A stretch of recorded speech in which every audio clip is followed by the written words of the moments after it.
বিসমিল্লাহির রহমানির রহিম।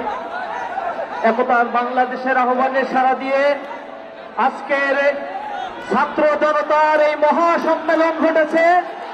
এই সম্মেলন এই বার্তা দিচ্ছে আমাদের এই বাংলাদেশ একটি স্বাধীন, সার্বভৌম, মানবিক মূল্যবোধের একটি বাংলাদেশ। স্বাধীন সুলতানি আমল থেকে শুরু করে এই বঙ্গপ্রদেশের ইতিহাস হচ্ছে সাম্যের ইতিহাস।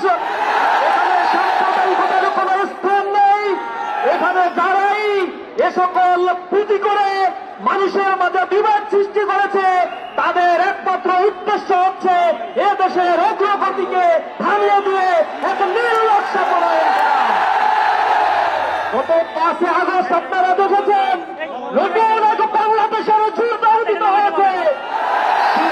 15 বছর অত্যাচার, নির্যাতন, গুম, খুন, হত্যা, ধর্ষণ, লুটালুটির মাধ্যমে এই বাংলাদেশে পার্বত্য ক্ষতি হয়েছে এই ফ্যাসিবাদ সরকার। স্বৈরাচারের প্রেতাত্মারা বাংলাদেশ থেকে বিদায় নিয়েছে ঠিকই, কিন্তু এদেশকে আজ অকার্যকর করার জন্য নতুন চক্রান্তে তারা মেতে উঠেছে। ভেঙে দেওয়ার জন্য এই বাংলার মুক্তিকামী মানুষেরা এখনো রাজপথে রয়েছে, থাকবে। আমরা যুক্তভাবে বলে দিতে চাই, প্রিয় বাংলাদেশ, এ বাংলাদেশে সংখ্যালঘু বলে একটি শব্দ উচ্চারণ করা হয়। এদেশের সংখ্যালঘু বলতে কোনো শব্দ নেই। এদেশে সবাই আমরা মানুষ, আমাদের মানবিক মূল্যবোধ নিয়ে আমরা এদেশে বসবাস করতে চাই।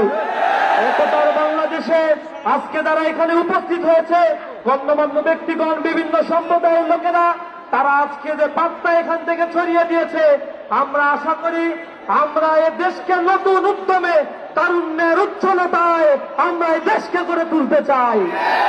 সর্বশেষ আমরা বলতে চাই, বাংলাদেশ নিয়ে যদি কারো ষড়যন্ত্র করার ছাদ জাগে, আবার যদি কারো ভর করে এই বাংলাদেশকে ফ্যাসিবাদের দোসরের আওতায় নিয়ে আসতে চায়, সাধারণ ছাত্র জনতা তাদেরকে এই বাংলাদেশে এক মুহূর্ত থাকতে দেবে না। সংগ্রামী বন্ধুগণ, এই বাংলাদেশ আমাদের। স্বাধীনতা উত্তর এই বাংলাদেশে নিঃশ্বাস ফেলার মতো অবকাশ আমরা পাই নাই। আমাদেরকে নানা ধরনের ট্যাগ দিয়ে এদেশের মানুষের বাক স্বাধীনতা, সাংবিধানিক মানবিক মৌলবোধকে দমিয়ে দেওয়ার জন্য চেষ্টা করা হয়েছে। আজ মানুষেরা জেগে উঠেছে। জাগ্রত মানুষের কণ্ঠস্বরকে রোধ করার মতো কোন চক্রান্ত করার মতো কোন শক্তি নাই। আমি সর্বোপরি বলতে চাই, আমাদের ঘরে আলোর অভাব কবু নাহি হবে আর। আকাশ আলোক বাঁধি আনি দূর করিবে অন্ধকার। শস্য শ্যামলা এই মাটি মার অঙ্গ পুষ্ট করে আনিবে অটুট স্বাস্থ্য সবল দেহ মন ঘরে ঘরে। আমরা আনিব ফুল ও ফসল, পাখিরা কারাঙ্গাভর। জগৎ করিব মধুময়, প্রাণে প্রাণে প্রীতিডোর।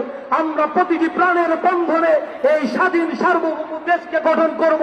আমরা অতন্দ্রী প্রহরী হয়ে বাংলাদেশের প্রতি ইঞ্চি মাটিকে আমরা রক্ষা করবো ইনশাআল্লাহ। উপস্থিত হয়েছেন সকলকে অসংখ্য ধন্যবাদ জানিয়ে আমার কথা শেষ করছি। আসসালামু আলাইকুম ওয়া রাহমাতুল্লাহ।